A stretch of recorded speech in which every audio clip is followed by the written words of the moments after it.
your relationship to work is your relationship to everything. And if some of you have been married for a long time, who's been married for over 15 years or 12 years, or a couple of you?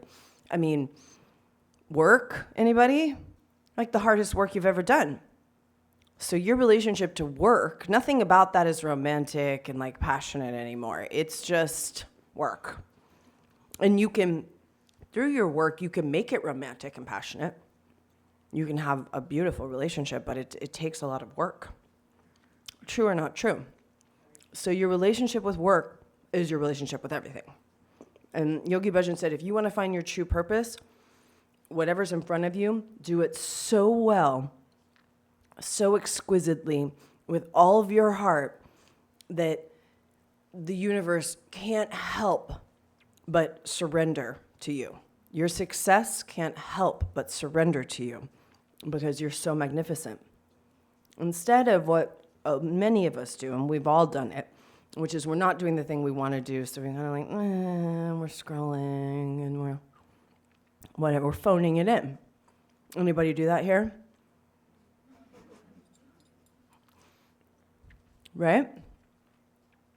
So if you start creating your relationship with work in a holy way, this is my best advice for you to find if you don't know exactly what you want to do, or if you're trying to find time to do the things that you want to do and you have to work a lot, my best advice to you is you will become more aerodynamic if you relate to the work in a more holy way, in a more wholesome way. Does that make sense? And you give everything to it that you can in the moment, or you bring your heart and your input and your output. I mean, that's different than just slaving away, isn't it? Because you're creating art. It's your art. Because it's your caliber and it's your word. And it's how you are showing up for you. Do you feel the difference? How much energy is being lost, kind of like, and people do this with, we have this story that we tell, which is this woman, she had 3 sons, I think, and a husband. And she was a stay-at-home mother, which is a huge job. And her experience all the time was resentment. These dirty socks again, these no good kids, my ungrateful husband, that was the thing that was going in her head all the time. And so when she finally kind of graduated out of that, she found that she was so much less tired. And the way she did it was this addiction meditation.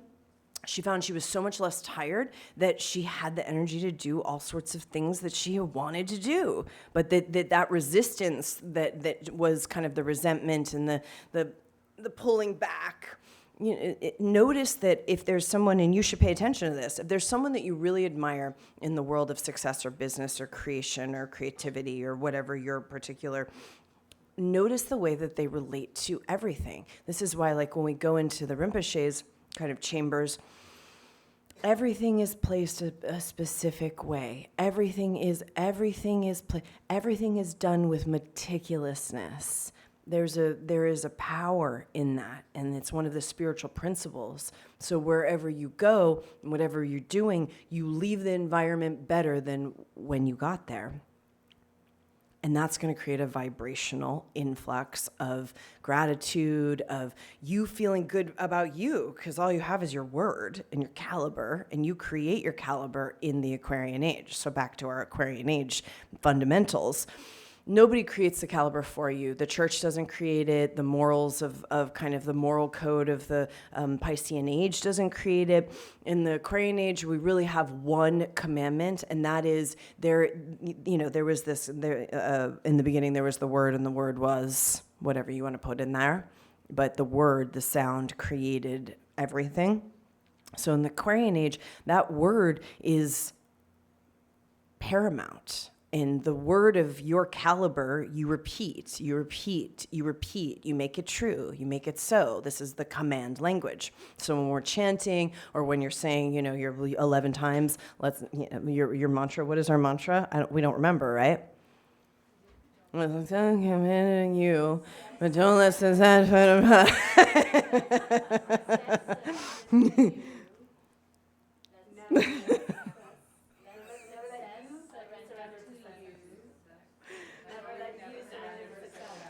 Okay, do you want to hear Yogi Bhajan say it? Okay. Can I have this other ox?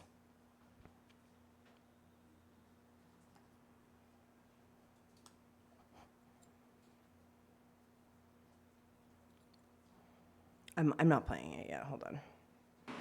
Learn the secret of success. Let thing comes to you. Let you not go to things. Let things come to you.